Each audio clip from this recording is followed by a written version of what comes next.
Bueno, el tema, como habían visto que vamos a plantear, es fraternidad y deseo en el capitalismo tardío. Lo que me interesaría acá es retomar el diálogo que habíamos venido manteniendo en el encuentro de abril pasado con varios de los expositores y sobre todo retomar críticas y comentarios que me habían ido haciendo sobre estos temas, así que en realidad más que una exposición va a ser un diálogo con todos ustedes en función de los aportes y críticas. La primera cuestión, la palabra fraternidad la podemos tomar en un doble sentido. Y acá el diálogo sobre todo con Domingo, que me hizo notar varias cosas y que creo que tenía razón. Hasta ahora, hasta las críticas de Domingo, venía trabajando el tema de fraternidad en el sentido de la fraternidad originaria, fraternidad universal como origen, es decir, la fraternidad universal implica que somos todos hermanos, ergo no hay padre ni madre. Si no hay padre ni madre, la fraternidad implica relaciones horizontales. Como sabemos, la relación horizontal estimula el conflicto. La relación vertical, en cambio, es la que tiende a disuadir el conflicto. El hijo se pelea con el padre hasta que el padre quiere o hasta que el hijo empieza a decidir dejar de ser hijo, la adolescencia y demás. El sargento no se pelea con el teniente, el cura no se pelea con el obispo, el empleado no se pelea con el jefe. Podemos pensar entonces la fraternidad en el origen y ahí vamos a pensar en la fraternidad de Rómulo y Remo, de Caín y Abel, de los hermanos Ashar, cuando para fundar el Cusco Manco Cápac pelea con los suyos, de Set matando a Osiris, de Atenea peleando con Poseidón para dar su nombre a la ciudad, es decir, la idea de que en el origen están los hermanos y los hermanos se matan. O por lo menos, como cualquiera que tiene hermanos o que tiene algún pariente con hijos chicos sabe, los hermanos por lo menos se pelean. Sin embargo, la fraternidad no implica solamente esto. Hace un tiempo escuchaba a mi cuñada, que tiene 3 hijos chiquitos, decir, que por lo tanto se pelean, decirles, pero no parecen hermanos. Lo primero que pensé es, pero qué estúpida, ¿cómo que no parecen hermanos si los hermanos se pelean? Pero al mismo tiempo estaba diciendo algo importante también. No parecen hermanos, es decir, no debería ser así la cosa. Por lo tanto, podemos pensar también la fraternidad como un fin. En el primer caso lo pensamos como origen, en el segundo como fin. Este es el sentido que da, por ejemplo, el artículo 1 de la Declaración de los Derechos del Hombre, cuando dice todos los hombres nacen libres e iguales y tienen la obligación de llegar a ser hermanos, de llegar a comportarse fraternalmente. En el primer sentido, podemos pensar la fraternidad en un sentido más político que ético, como origen. En el segundo sentido, la fraternidad como fin, estamos pensando en la fraternidad más como ética que como política. Pero si olvidamos, si no las trabajamos en una tensión permanente, podemos caer en problemas. Si pensamos la fraternidad nada más que como origen, podemos llegar a pensar la fraternidad en una lectura reduccionista de Carl Schmitt como el amigo-enemigo, pero donde el enemigo implique también al hostes, o sea, la política como pura eliminación del otro. Pero si la pensamos solamente como fin, podemos caer en un eticismo que es el que llega el propio, muchas veces la gente buena, incluso dentro de la gente buena el propio Levinas, cuando en su extremo eticista llega a plantear un Estado de Israel cuasi teocrático que termina admitiendo las matanzas de Sabra y Yatira, etc., ¿no? Frente a esto, lo que voy a trabajar ahora brevemente es la fraternidad como origen, porque la fraternidad como fin está más trabajada, esta idea de que tenemos que, la fraternidad en el sentido de, bueno, de tratar de llegar a esta idea de el respeto por el otro, el don, etc. La fraternidad como origen nos plantea de entrada esto: si somos todos hermanos, es que aquí no hay padre, es que aquí no hay madre. En esto baso lo que, citándome, comentaba Alejandro Aguad cuando yo planteo esta idea de el pensamiento crítico como etapa, el pensamiento audaz como etapa superior del pensamiento crítico, pues si nos quedamos en el pensamiento crítico, podemos pensar que hay algo así como un padre al cual criticar. Y en realidad estamos solos, no hay padre, estamos en esto. 2 objeciones muy brevemente que también me hicieron en este tiempo, aquí quisiera señalar. La objeción feminista, no hablar de fraternidad puesto que los fratres son varones y entonces la fraternidad sería un concepto meramente masculino. Habría que hablar de fraternidad, sororidad. Por un lado es complicado hablar de fraternidad, sororidad. Hablar de hermandad no nos refiere a la dimensión política de esto. Y hay varias cuestiones. Una de ellas es que en realidad también hay muchas otras etimologías que asumimos sin discutirlo tanto. Todos hablamos de trabajo, aunque la palabra trabajo viene de tripalium, que es el instrumento de tortura hacia los esclavos. Y sin embargo, cuando decimos trabajo, hay gente hasta que dice que el trabajo dignifica, y están pensándolo claramente no en el sentido de esclavo. La palabra travel viene también de la cuestión de la tortura, ¿no? Porque el viaje era una tortura hasta no hace mucho tiempo atrás. Sin embargo, cada vez que uno ve una agencia de turismo, la Travel Agency, no se pone a pensar en me van a torturar, está asociado con otra cosa. Entonces, ese etimologismo tan duro no me interesa. La segunda objeción es, bueno, sí, somos todos hermanos, pero para ser hermanos tiene que haber un padre necesariamente. No. La palabra frater originariamente no es la palabra adelfos. Adelfos son los que vienen de un mismo útero. Frater no necesariamente remite ni a un padre, entre otras cosas, Benveniste en su diccionario de instituciones indoeuropeas plantea que el pater eran los dioses, no era el padre biológico. Y fratres, había muchísimos fratres que no tenían padre ni madre. Las fratrias, en general, no requerían padre ni madre. O sea, no se remite ni a padre ni a madre. Lo que dice es, no hay padre, no hay alguien que ponga la ley, no hay un Estado que venga desde afuera, sino que el Estado lo hacemos nosotros. Y no hay tampoco una madre, no hay una sociedad útero que nos contenga a todos, en donde todos deberíamos vivir reconciliados con nosotros mismos, queriéndonos y siendo buenitos, y si en una de esas no estamos reconciliados es por culpa de alguien que no es hijo de esta misma madre, por culpa del hijo de puta, que sea el peronista, el judío, cualquiera otro que parezca como nosotros, pero no lo es. Entonces, frente a esto no hay ni padre ni madre, estamos nosotros.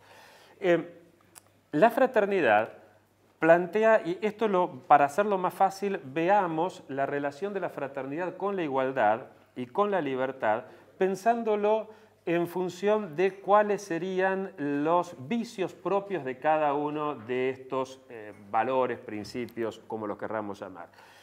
Así como el vicio propio de la libertad es el egoísmo, yo quiero ser libre para que nadie me joda, en este sentido, y siguiendo lo que decía Carlos, ¿no? En la libertad en el sentido liberal, en el sentido más kantiano, la lectura que normalmente se hace de Kant. Mi libertad termina donde empieza la de los demás, ergo, para ser libre tengo que existir yo solo en este mundo, para ser plenamente libre. La igualdad, en cierto sentido, podemos decir que el vicio propio de la igualdad sería la envidia. Carlos tiene una bicicleta más linda que la mía, entonces como yo no quiero que Carlos tenga una bicicleta más linda que la mía, digo que todos tenemos que tener bicicletas iguales. Envidio la bicicleta de Carlos. Y en tercer lugar, el vicio propio de la fraternidad. Los hermanos, ¿por qué se pelean? Por celos. Aparece la idea de que... Ahora bien, el egoísmo implica yo soy. La envidia implica tú eres. Aparece el tú. Los celos implican la aparición de un tercero. Los hermanos tienen celos con respecto a un tercero. Cuando yo voy a visitar a mis sobrinitos, Agustín me dice, pero Henry, vos estuviste el otro día jugando con Bati todo el tiempo, ¿por qué no jugás conmigo? ¿Se entiende? Es el tercero que implica esto. Ahora pensemos entonces la libertad, la igualdad y la fraternidad en función de esto. La libertad implica el yo soy, que es el pensamiento de la inmunitas, el pensamiento que tanto Ángela como Carlos planteaban con respecto a ese individuo egoísta, etcétera, propio de la modernidad. En el tú aparece Buber mostrándonos que, ojo, no soy yo solo, yo me hago a partir de un tú, es primero el tú, es primero la madre que aparece ahí diciéndole, pero claro, aquí... Si nos quedamos con el yo y el tú, en definitiva, pasa a ser un otro yo, un alter ego. La crítica que tanto Levinas como Marion van a hacer a esta idea del tercero aparece como claro, necesitamos, para pensar realmente la sociedad, pensar también en el tercero. Con el tercero, ¿se entiende hasta acá la lógica de lo que estoy planteando, ¿no? La fraternidad nos habla de un tercero, pero de un tercero que no es ni padre ni madre, un tercero que es también hermano. Con el tercero aparece entonces la institución. La justicia, si la pensamos en términos de yo solo, nos quedaremos con, bueno, la justicia de que yo debo tener todo lo que me corresponde, la justicia incluso en cierto sentido de la justicia platónica, cuando hablaba de la justicia con respecto a sí mismo, las distintas partes del cuerpo. Ahora, la justicia entre el yo y el tú solas queda librado a la buena voluntad ética de cada uno, respetar o no aquello a lo que me comprometí. Es la aparición del tercero la que plantea la existencia de la institución para que esa justicia efectivamente plasme. Pero claro, no es una institución dada por el Padre, sino que es una institución dada por nosotros mismos precisamente para no matarnos. Porque la fraternidad de lo que nos habla es de que el conflicto está siempre ahí. Si ignoramos eso, el conflicto va a imponer su lógica. Si sabemos que el conflicto está siempre ahí, podemos entonces nosotros elaborar mecanismos para que no sea el conflicto el que necesariamente imponga su lógica. Si nosotros no tenemos en cuenta que el conflicto está siempre ahí, podemos llegar a pensar en la sociedad al modo del liberalismo clásico, Adam Smith, en donde cuando la mano invisible del mercado regule todas las acciones humanas, habrá desaparecido el conflicto. Y entonces bien vale la pena cargarse ahora a media humanidad, que se mueran de hambre los pobres, que se mueran de hambre todos estos, hasta tanto construyamos esa sociedad futura perfecta. Si nosotros nos quedamos nada más que con la igualdad, podemos caer en el igualitarismo stalinista. Bien vale la pena eliminar ahora a media humanidad porque después vendrá el paraíso comunista donde no habrá conflicto. Pero como la fraternidad nos dice los hermanos siempre se pelean, sabemos que conflicto va a haber siempre. Por lo tanto, no tiene sentido acabar ahora con media humanidad para llegar a esa sociedad perfecta. Lo que nos dice en este sentido la fraternidad es que como conflicto va a haber siempre, como tenemos que tener en cuenta al tercero, no podemos pensar la sociedad futura, acá obviamente estoy pensando en la idea de praxis de Aristóteles, no podemos pensar la sociedad futura al modo en que el carpintero pensó esta mesa, donde el carpintero tranquilamente puede en su cabeza pensar esta mesa y como para hacerla todo se agota en el yo o el yo y el tú, diálogo con el cliente que me la va a comprar y después con el tú de mis empleados que la hacen, puedo hacer esta mesa tal cual está acá. En la sociedad aparece el tercero, con lo cual yo voy a actuar no al modo del carpintero, sino, por ejemplo, al modo del abogado, en donde lo que haré cuando viene mi cliente, el tú, no es decirle, mirá, vos, en función de esto que a vos te hicieron, vamos a iniciar una demanda y en 7 meses y 2 semanas vas a cobrar 837.000 pesos con 50 centavos. No, lo que voy a decir es vamos a fijar esta estrategia, que la tendremos que ir cambiando en función de lo que vaya pasando. Y en última instancia será un tercero el que termine decidiendo. De ahí que el pensamiento audaz sea un pensamiento estratégico. No estoy endiosando a la razón estratégica, estoy diciendo que la estrategia es necesaria para llegar precisamente a ese fin. Esto entonces, ahora bien, retomemos la idea del vicio. Así como los celos implican a la envidia, mi sobrinito está celoso de su hermano porque tiene envidia de que yo jugué más con su hermano que con él. Del mismo modo, la fraternidad implica también a la igualdad, pero la resignifica. La envidia que tiene mi sobrinito por su hermano no es la misma envidia que yo sentía por la bicicleta de Carlos. Al mismo tiempo, la envidia también implica el egoísmo. La envidia que yo siento por la bicicleta de Carlos implica un cierto egoísmo. Si yo tuviera una bicicleta más linda, solo que querría era que nada de igualdad, seguir yo teniendo esa bicicleta linda si yo fuera el sujeto egoísta. Del mismo modo, la fraternidad resignifica también entonces a la igualdad y a la libertad. ¿Cómo? Porque como aparece el tercero y como aparece el conflicto, yo ya no voy a poder pensar a la igualdad como algo hecho de una vez y para siempre, ni voy a pensar a la libertad como un estado al cual se accede y desde ahí estamos, eufico dirían los brasileros, están por acá, ¿no? En este estado y no me muevo de ahí.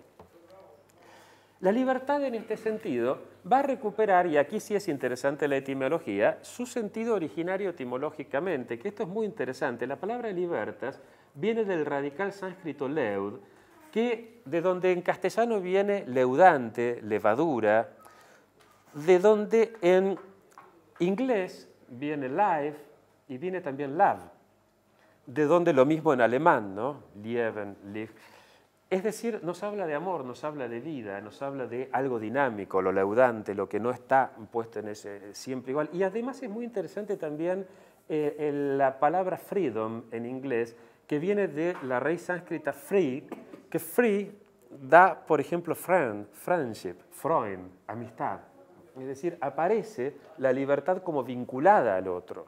La libertad entonces como eso que nos dirá la fraternidad, es eso que se conquista luchando con el otro. Es decir, la libertad no es un estado al cual accedemos de una vez y para siempre, sino que es un proceso. La libertad deviene liberación. Y la igualdad tampoco es algo dado de una vez y para siempre, sino que la igualdad la vamos a leer en clave justamente de luchas para conseguirla, la vamos a leer en clave de lucha por la justicia social. Justicia social que, y acá me voy a basar sobre todo en los trabajos de Alejandro Aguad, particularmente en su libro sobre la filosofía política situada, que a su vez él va a estar siguiendo a Nancy Fraser, aunque acá voy a hacer alguna distinción. La justicia social la vamos a ver con tres dimensiones. Como la distribución equitativa de riquezas, digamos la justicia social de la socialdemocracia de los años 60 y 70. O la justicia social de Naciones Unidas, del PNUD, que como ustedes saben no significa el pene de ustedes, sino el Programa de las Naciones Unidas para el Desarrollo, que tiene un poco esta idea, ¿no? La equidad en la distribución de rentas y riquezas. ¿Qué? Porque sí, ¿qué es eso? Porque hasta ahora, si no, se está muy bien. La segunda característica de la justicia social aquí es el reconocimiento. Y en este sentido, al entender al reconocimiento como parte de la justicia social, estoy pensando, Ángela me acercó varios textos muy interesantes de Honneth en su momento, estoy pensando no tanto a Nancy Fraser versus Honneth, sino a Nancy Fraser y Honneth, incorporando al reconocimiento como un elemento de justicia social que no tiene que ver con la distribución equitativa de riquezas. El reconocimiento al homosexual en tanto tal, al judío, puede haber un puto rico o un judío rico y sin embargo ser discriminados por ausencia de reconocimiento en esto. Pero con lo que me quiero detener un segundo más es con el tercer elemento de la justicia social. Nancy Fraser va a hablar aquí de representación. Yo prefiero rescatar el concepto tomista de justicia general acá. Santo Tomás distinguía entre la justicia conmutativa, te doy para que me des, el do ut des, justicia entre uno y otro, la justicia distributiva, la obligación que la sociedad tiene para cada uno de sus miembros, y en líneas generales la justicia social de la socialdemocracia o del liberalismo social se queda acá, se queda acá. Pero hay una tercera dimensión, que es la justicia general, que es esa justicia que implica el derecho que cada uno tiene de darle a la sociedad según sus posibilidades. Y acá quiero aclarar bien esto. Cuando yo estudiaba en la facultad del Derecho, nos daban un Santo Tomás leído por los tomistas argentinos más ortodoxos, de esos que si Santo Tomás resucitara yo creo que los agarraría a patadas, que planteaban esto en un sentido fascista. La justicia general es la obligación que uno tiene de dar la vida por la patria o de pagar impuestos. No, se trata de esa facultad que cada uno tiene de darle a los demás para realizarse uno mismo. Si a mí me pueden pagar fortunas, pero si me sacan la posibilidad de dar clases, que es como yo me siento útil a los demás, aprendiendo de los chicos, bueno, pues sentiría que están cometiendo una injusticia tremenda. Cuando Maradona decía, me cortaron las piernas, no estaba quejándose de que iba a dejar de cobrar plata, estaba sintiendo que él lo que podía darle a los demás era la alegría de jugar al fútbol. ¿Se entiende esta idea? Esto está muy vinculado con la noción que traía a cuento Carlos de cuidado. Esta idea, rescatada por una parte interesante de la filosofía contemporánea, sobre todo de raíz feminista, que a veces se contrapone a la idea de justicia. La justicia sería lo masculino, el cuidado de lo femenino. Yo creo que en realidad el cuidado es una parte fundamental de la justicia general, porque es ese derecho que nosotros tenemos también de cuidar del planeta, de cuidar del otro, de cuidar de la comunidad y hacernos a nosotros mismos, realizarnos a nosotros mismos a partir de esto. Por supuesto, esto no puede ser entendido por la lógica del homo económicus, que entiende que la única racionalidad posible es la racionalidad de el recibir y no del dar. Pero cualquiera que ha experimentado lo lindo que es cuando vos le regalás algo a alguien y ese alguien se pone contento, muchas veces vos disfrutás más con eso que cuando te hacen el regalo a vos, ¿no? Es decir, hay un algo en el dar, toda la economía del don. Con algunos de ustedes hablamos de Stefano Samani hace poco, está muy referida y muy vinculado con esto. Ahora bien, esta idea de libertad e igualdad se van a resignificar a partir de esto que podemos llamar el capitalismo tardío, el neoliberalismo, en donde aparece la lógica del deseo de una forma muy fuerte y manifiesta. Entiendo que si una razón hay por la cual el capitalismo se ha globalizado hasta el último rincón de la Tierra, la publicidad llega hasta el último rincón de la Tierra, es precisamente porque ha dado en el clavo en algo muy profundo del ser humano. Creo que el deseo del capitalismo tardío es heredero del deseo cristiano, pero con una torsión.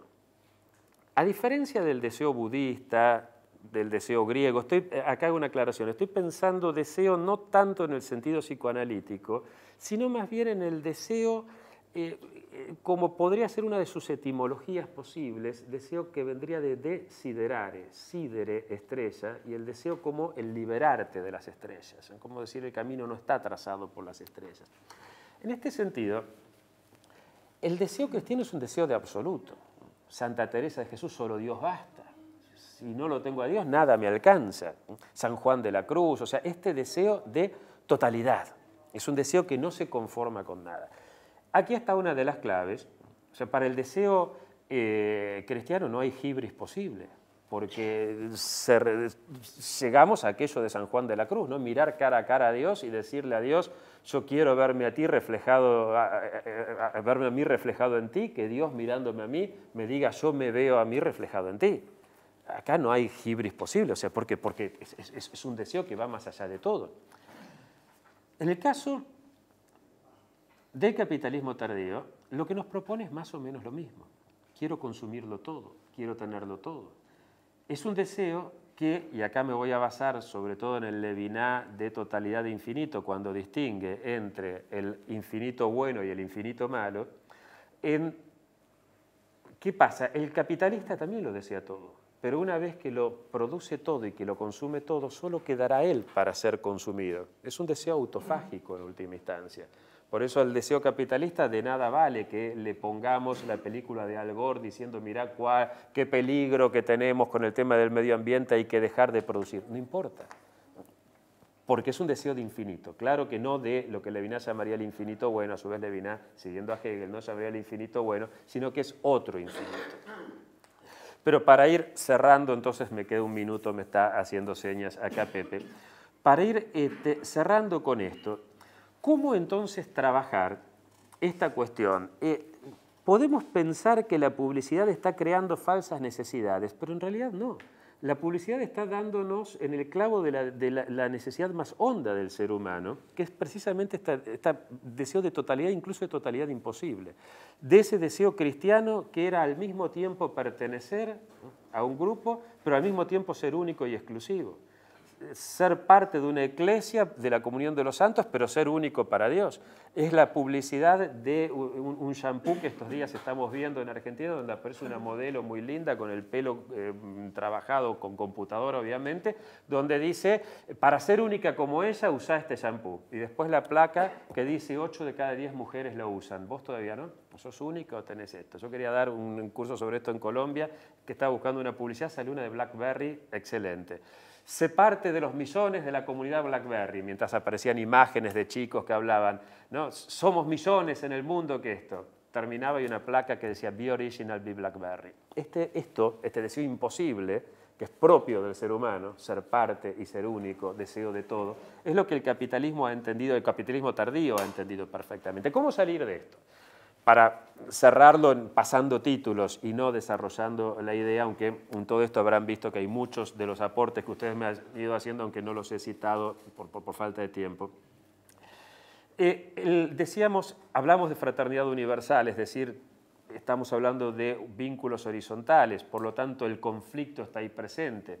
Pero el conflicto, nos explica René Girard, entre los horizontales se da por mímesis, porque yo quiero tener lo que el otro tiene. Si Ángela tiene esto y a mí me gusta, no, ¿qué es esto? El androide este que ahora tenés.